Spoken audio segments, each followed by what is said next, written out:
नमस्कार, बहुत स्वागत है आपका। मैं हूं आपके साथ सुमित शर्मा। छत्तीसगढ़ में खाद की किल्लत को लेकर सियासत एक बार फिर गर्मा गई है।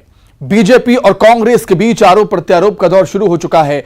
बीजेपी ने इसे सरकार का कुप्रबंधन बताया, तो वहीं कांग्रेस ने इसके लिए केंद्र सरकार को जिम्मेदार बता दिया। बात आज इसी पर, उससे पहले रिपोर्ट देखिए आप।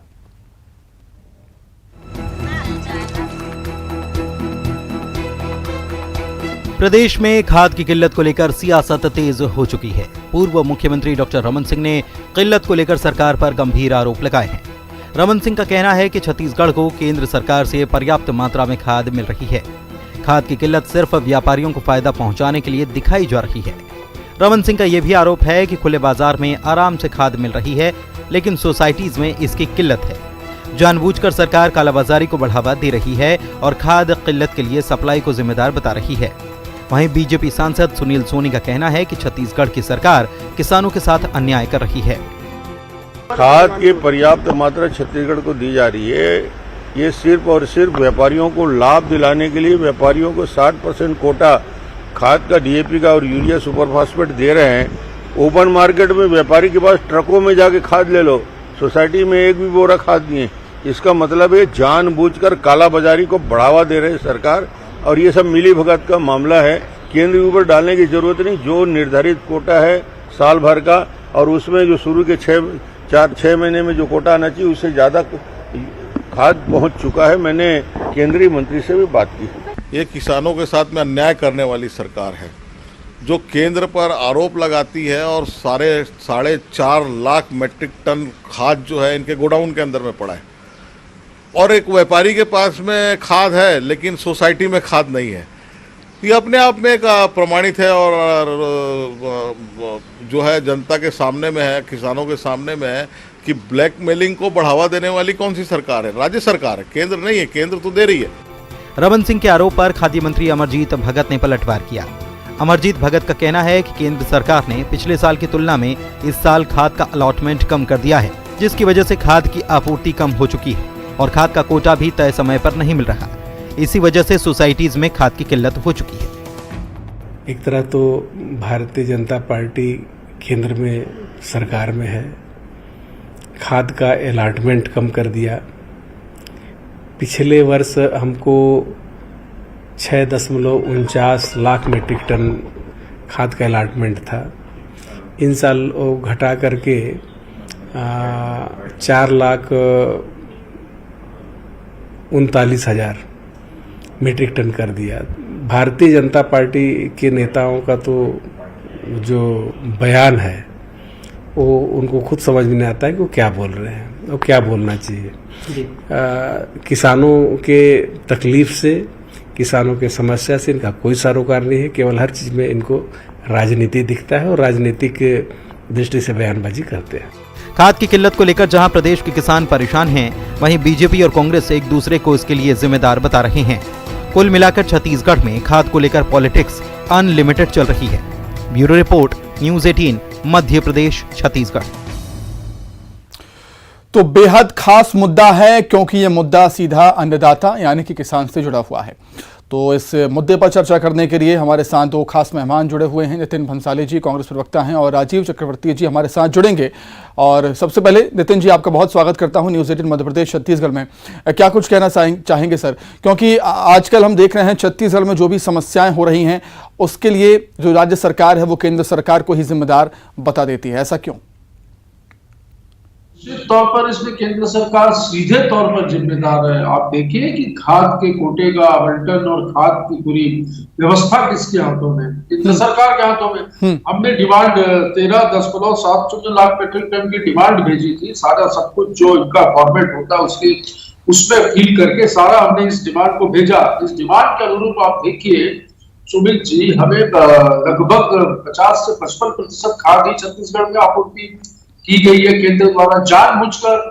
जब से राज्य में कांग्रेस की सरकार बनी, आप देख लीजिए, चाहे धान के नाम पर हो, चाहे चावल के नाम पर हो, चाहे बारदाने के नाम पर हो, या चाहे खाद के नाम पर हो, ये हमेशा अड़ंगा लगाना, सौतेला व्यवहार करना, भेदभाव वाला व्यवहार करना और बाद में ये कह देना, झूठ मन गढ़ंत कहानियां गढ़ के ये कह देना कि ब्लैकमेलिंग हो रही है। मैं सुन रहा था अभी प्रदेश के पूर्व मुख्यमंत्री का बयान भी सुन रहा था। मैं ये भी उनसे कहूंगा कि भाई आप तो पूर्व मुख्यमंत्री हैं ही, इस प्रदेश में 9 सांसद हैं जो निर्वाचित हुए, जनता ने जिन्हें निर्वाचित किया, वो लोकसभा में क्या कर रहे हैं? वो कैंटीन का जो सब्सिडी का जो सैंडविच और कॉफी मिल रहा है, चाय मिल रहा है, वही खा पी रहे हैं। बाकी छत्तीसगढ़ की कोई आवाज नहीं उठा रही। राज्यसभा सांसद भी है भारतीय जनता पार्टी के, तो इनको केंद्र सरकार से भी ये मांग करनी चाहिए, दबाव बनाना चाहिए छत्तीसगढ़ के किसानों के हित में कि भाई जो खाद का कोटा जो मांगा गया है, देखिए भाजपा के शासनकाल में हम देखें यदि सुनील जी, तो धान की फसल भी कम थी और कोटा बराबर वहां से केंद्र से इन्हें आ जाता था। अभी देखिए धान की फसल भी बढ़ी है, लगभग 22 लाख से अधिक किसान छत्तीसगढ़ में धान की फसल को ले रहे हैं।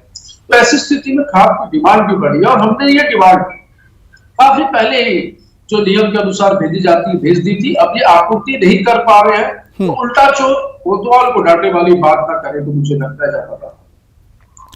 ठीक है नितिन जी, माना कि केंद्र सरकार खाद की आपूर्ति नहीं कर पा रही है, जितनी राज्य सरकार खाद मांग रही है उतनी केंद्र सरकार नहीं दे पा रही है, हमने मान लिया। तो फिर राज्य सरकार क्या करेगी? राज्य सरकार क्या हाथ पर हाथ धरकर बैठी रहेगी? क्या किसानों की समस्याओं के बारे में जिम्मेदारी आखिर किसकी?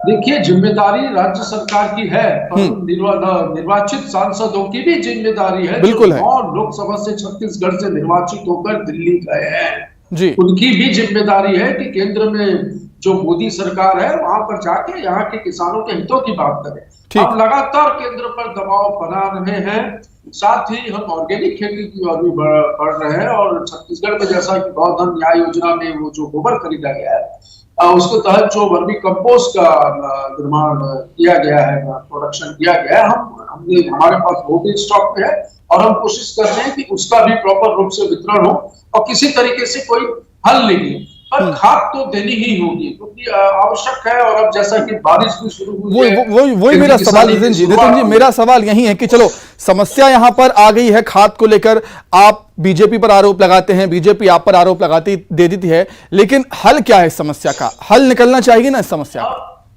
देखिए हल तो हम निकालने के लिए पूर्ण रूप से लगे हुए हैं। माननीय मुख्यमंत्री जी लगातार केंद्रीय मंत्रियों को चिट्ठियां लिख रहे हैं, मिलने जा रहे हैं। हमारे खाद्य मंत्री सबके सब पूरा यहाँ का प्रदेश का अपना चीफ सेक्रेटरी से लेकर माननीय मुख्यमंत्री तक और विभागों के सचिवों तक सारे लोग लगातार केंद्र सरकार से करस्पॉन्डेंस कर रहे हैं, उनसे बात कर रहे हैं और लगातार दबाव बनाने का काम जो है वो जारी है। और नाक पर दब कर देंगे हम केंद्र सरकार के यदि किसानों के हित में कहीं पर भी कोई कमी हुई तो।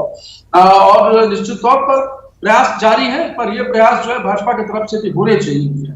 ठीक है, राजीव जी भी हमारे साथ जुड़ गए हैं। नितिन जी आपके सियासी मित्र राजीव जी भी हमारे साथ जुड़े हुए हैं। राजीव जी बहुत स्वागत करता हूं आपका न्यूज़ 18 मध्य प्रदेश छत्तीसगढ़ में। क्या कुछ कहना चाहेंगे सर? क्योंकि भेदभावपूर्ण व्यवहार के अभी के आरोप नहीं है, पहले भी आरोप लग चुके हैं, चाहे धान उठाव को लेकर हो या बारदाने को लेकर हो। अब खाद को लेकर भी केंद्र सरकार पर भेदभाव के आरोप राज्य सरकार लगाती है।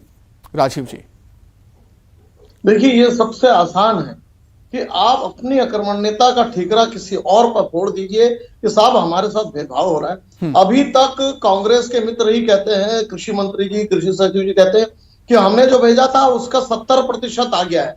अब जब 70% डीएपी हो या बाकी जो रासायनिक खाद आ गया है तो आप अपने माध्यम से किसानों को देना शुरू कर दीजिए, बाकी का जो खाद है वो आते रहेगा। लेकिन चूंकि आपको राजनीति करना है, खाद की कमी को आपको कहना है कि भाजपा हमारे साथ राजनीतिक भेदभाव कर रही है, तो ये आरोप लगा देना अलग बात है। और किसानों की सेवा करना, किसानों की मॉनिटरिंग करना, उसकी ऑडिटिंग करना, सही समय पर खाद किसानों के खेत तक पहुंच जाए, ये व्यवहार करना ये अलग बात होती है। तो राज्य सरकार का रवैया आप देखेंगे पिछले 3.5 वर्षों से इसी प्रकार से ढुलढुलैया है। इनकी जो एजेंसियां हैं, जो वो एजेंसी बहुत ही असफल रही है। सही समय पर तालमेल करना, समन्वय करना ये राज्य सरकार का दायित्व है।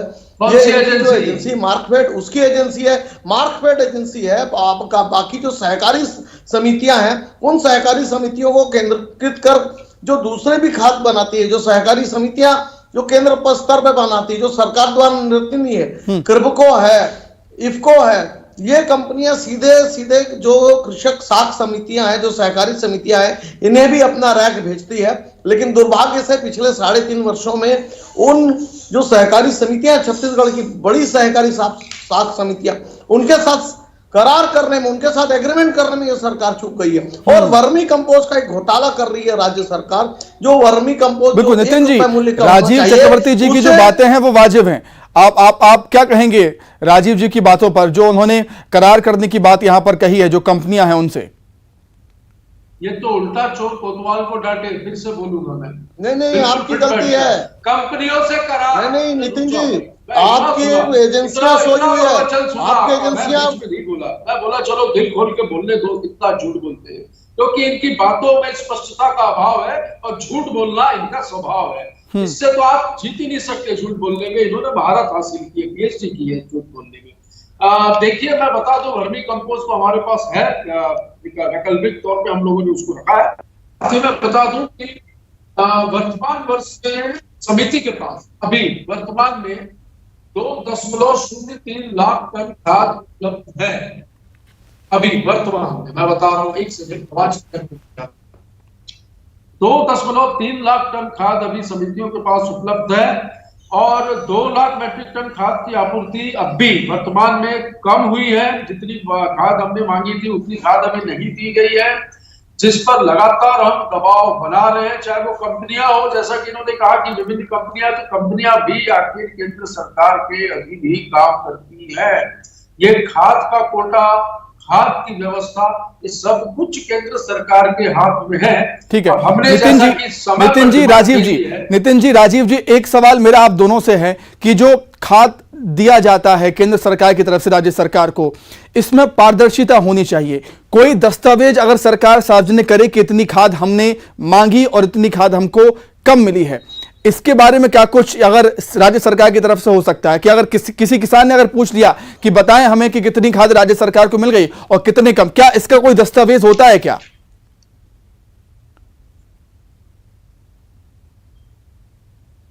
नितिन जी, मेरी आवाज आप तक पहुंच रही है क्या? जी रिपीट करिए, आवाज क्रैक जी नितिन जी, मैं यही जानना चाह रहा हूं कि जो राज्य सरकार केंद्र सरकार से खाद लेती है उसका कोई दस्तावेज, कोई डॉक्यूमेंट होता है क्या, कि कोई लिखा पढ़ी कोई चीज हो कि इतना टन, इतना मीट्रिक टन खाद मिला, इतना नहीं मिला? क्योंकि सवाल यही उठता है कि कौन सच्चा कौन झूठा। मैं पढ़ के सुनाता हूं जी, शायद ये लेटर झूठ ना हो पाए।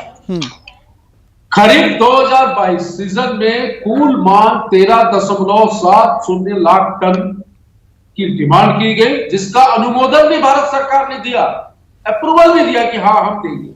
इसमें urea 6.50 lakh tonne, DAP 3 lakh tonne, potash 80,000 tonne, NPK 1.10 lakh tonne एवं सुपर फास्फेट 2.30 लाख टन है।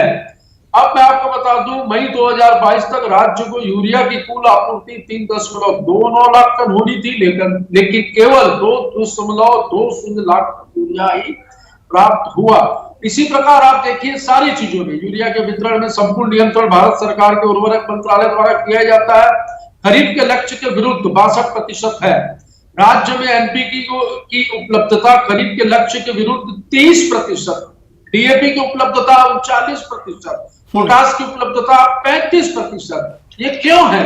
इन्होंने जो कोटा हमें देना था, मैंने तो बता दिया आपको, आंकड़े बताए। ठीक है राजीव जी बिल्कुल आंकड़े लेकर बैठे हैं नितिन जी, आंकड़े लेकर बैठे हैं नितिन जी। और आरोप आप पर केवल भेदभाव के ही नहीं लगते केंद्र सरकार पर, आरोप ये भी लगते हैं कि जो छत्तीसगढ़ के सांसद चुनकर गए हैं दिल्ली, वो भी कुछ अपनी तरफ से प्रयास नहीं करते।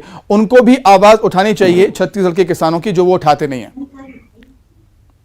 बिल्कुल उठाते हैं, पूरी आवाज उठाते हैं और लगातार मॉनिटरिंग करके जितनी भी रासायनिक संयंत्र हैं उनके ऊपर मॉनिटरिंग कर रहे हैं, तभी खेप आ रही है। मैंने कहा ना, इनकी समन्वय की कमी है, ये राज्य सरकार के संपर्क की कमी है। समन्वय कमेटी ने जो इनकी मार्कफेड को भी अपनी तरफ से जो एक रिक्वेजिशन भेजना चाहिए था, वो सही समय पर कभी नहीं भेजते। इसके बाद देखिएगा बारदाने की, क्योंकि अभी तक झूठ कमिश्नर के पास इन्होंने नहीं भेजा है। इसके बाद मैं जो कह रहा हूं कि इनको भेज दिया, खाद की कमी है साहब, वो कमी इसलिए भी हो रही है क्योंकि इनके पास जो गोबर खाद पड़ा हुआ है, जो सो कॉल्ड रासायनिक इनके कंपेयर में भेजना चाहते हैं, उसे इन्हें बेचना है। उसे बेचकर इन्हें प्रॉफिट कमाना है और बताना है कि हम इससे प्रॉफिट कमा रहे हैं, तो उसकी और कमी और किल्लत करके रखे। और ये जो वर्मी कंपोस्ट है ये भी उसी प्रकार से जैसे लालू यादव को खाद घोटाला हुआ था, उसी प्रकार से यहाँ पर भी खाद घोटाला हो रहा है। और कमी और सब कमी आ रही है, खाद की भी कोई कमी नहीं है, थोड़ी बहुत मात्रा में आ रही है, उसे उनको भेजना चाहिए। लेकिन वर्मी कंपोस्ट की बाध्यता किसानों को बाध्य किया जा रहा है कि अगर आपको डीएपी चाहिए तो आपको 10 बोरा अलग से वर्मी कंपोस्ट लेना पड़ेगा। ये जो वर्मी कंपोस्ट की बाध्यता है, ये वर्मी कंपोस्ट की बाध्यता खाद की कमी बोलकर इसे दिया जा रहा है। दरअसल बात यह है कि इन्हें अपने गौठान में वर्मी कंपोस्ट नहीं बन रहा है। वर्मी कंपोस्ट पता नहीं कहां से ला रहे हैं, उसके अंदर कंकड़ है, उसके अंदर बहुत सारे जो कहना चाहिए सब मटेरियल्स है। तो ये वर्मी कंपोस्ट, इस वर्मी कंपोस्ट को लेकर भी जब सदन में बातें हुई थी। अच्छा ठीक है नितिन जी, ठीक है नितिन जी, मेरा एक सवाल ले लीजिए। नितिन जी, मेरा एक सवाल ये है कि देखिए, किसी भी प्रदेश के लिए अन्नदाता उसकी रीढ़ होता है, और अब सवाल यह है, सोचने वाली बात यह है कि राज्य सरकार अन्नदाता को लेकर कितनी गंभीर है, क्योंकि जिस तरीके से हमने देखा था ईडी की कार्रवाई को लेकर छत्तीसगढ़ के तमाम नेता आंदोलन करने के लिए दिल्ली पहुंच चुके थे। तो क्या खाद जैसी समस्या को लेकर, किसानों की समस्या को लेकर ऐसा कोई एक्शन हमें देखने को मिलेगा कि छत्तीसगढ़ के तमाम नेता, दिग्गज नेता जाएं केंद्र पर दबाव बनाएं, मोदी सरकार पर दिल्ली में जाकर दबाव बनाएं कि हमें खाद चाहिए? ऐसा कोई आंदोलन अगर हो सकता है क्या फ्यूचर में, भविष्य में? सरकार जो है सुमित जी, ये सरकार ही किसानों की सरकार है। हम इस सत्ता में ही किसानों के आशीर्वाद से, इस प्रदेश के मुख्यमंत्री स्वयं किसान पुत्र है। खेती किसानी को जिस ढंग से वो समझते हैं, ये कभी जिंदगी में नहीं समझ पाएंगे। सीधी सी बात है, 3 वर्षों तक क्यों कमी हो रही बात नहीं मानी तो इसके लिए आंदोलन भी होगा। बिल्कुल, जिस तरीके से ईडी की कार्रवाई को लेकर आप लोग ईडी की कार्रवाई को लेकर जिस तरीके से कांग्रेस आक्रामक थी मोदी सरकार पर, क्या खाद की कमी को लेकर, किसानों की समस्या को लेकर इतना आक्रामक कभी होगी क्या राज्य सरकार? सर नितिन जी, यही सवाल मेरा। हर बात पर यहाँ पर सौतेला व्यवहार है और हर चीज पर हमें आंदोलन की आवश्यकता है। बिल्कुल करेंगे, ठीक है। किसानों के हित पर दिल्ली को क्या, हमें राष्ट्रपति भवन तक जाना पड़ा संसद से, तो भी जाएंगे, पर यहाँ के किसानों जैसा। चलिए ठीक है, देखिए आरोप प्रत्यारोप के दौर तो यहाँ पर लगते रहेंगे, लेकिन सवाल ये उठता है कि कौन सच्चा और क्या कौन झूठा है। और माफ कीजिएगा, मेरे पास समय की बेहद कम है। नितिन जी बहुत धन्यवाद आपका, राजीव जी आपका बहुत शुक्रिया जुड़ने के लिए और तमाम चर्चा में हमारे साथ शामिल होने के लिए। तो हमारे खास कार्यक्रम में इतना ही, नमस्कार।